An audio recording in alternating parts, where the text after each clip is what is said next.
All right, so now we're on to exercise 3 in the key of E. Now, just for another example, I'm giving you these just so that hopefully you'll pause and figure this out for yourself and see how I got here. The more repetition you get on this, the better and the faster it gets. It just takes doing this a lot before you can visualize the fretboard. So if you're not getting it right away, don't worry about it. Just pause, try doing what I'm doing in a different capo position and see if you can identify where the root is on the chord that I talk about, because I'm trying to give you hints to figure this out on your own and make it easier. So we're in the key of E.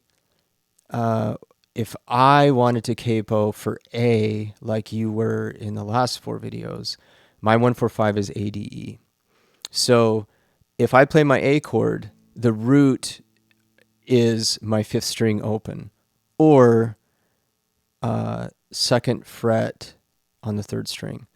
So if I know 5th string open is my root, I take my capo and I put it on E. So that's at the 7th fret. So I would be up here playing A, D, and E. On top of this, E, A, and B, and that's the 1-4-5, right? So I'd be up here.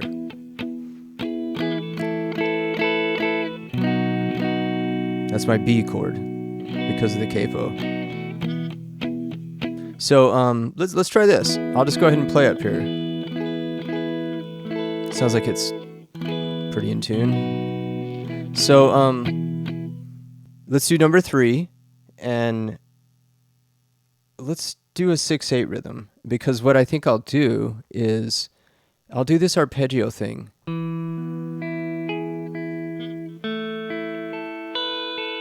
1, 2, 3, 4, 5, 6. And on top of it, you can do anything in 6/8. You can do 1, 2, 3, 4, 5, 6. 1, 2, 3, 4, 5, 6.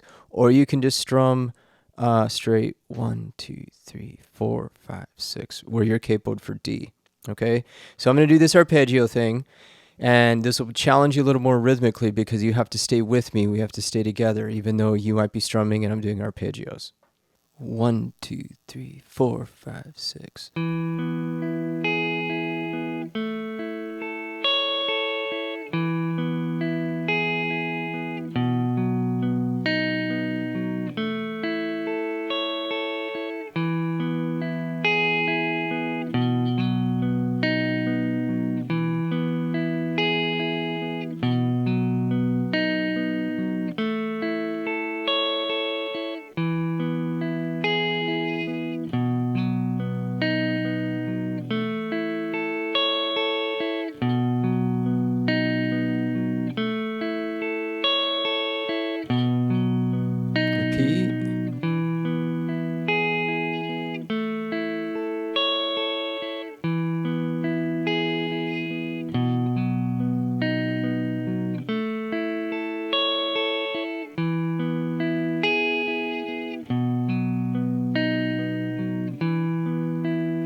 All right, so if you're keeping that rhythm, da, da, da, da, da, da, you could be in any other capo position. Da, da, da.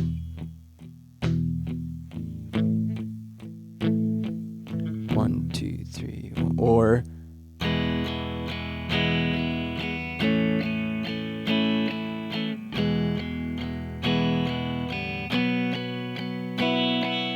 you could just hit 1, 2, 3, 4, 5, 6. 1, 2, 3, 4, 5, 6. So that's the beauty of all this, is you can come up with some really cool guitar parts, and it's a deceptively simple process, but layering all these things, it's a skill that people think makes sense and just comes pretty easily because it's just these regular old open position chords. But there's a lot you can do with them in terms of texture. If some person's high, one person's low, one person's arpeggiating, one guy's doing maybe some of these R&B stabs, like,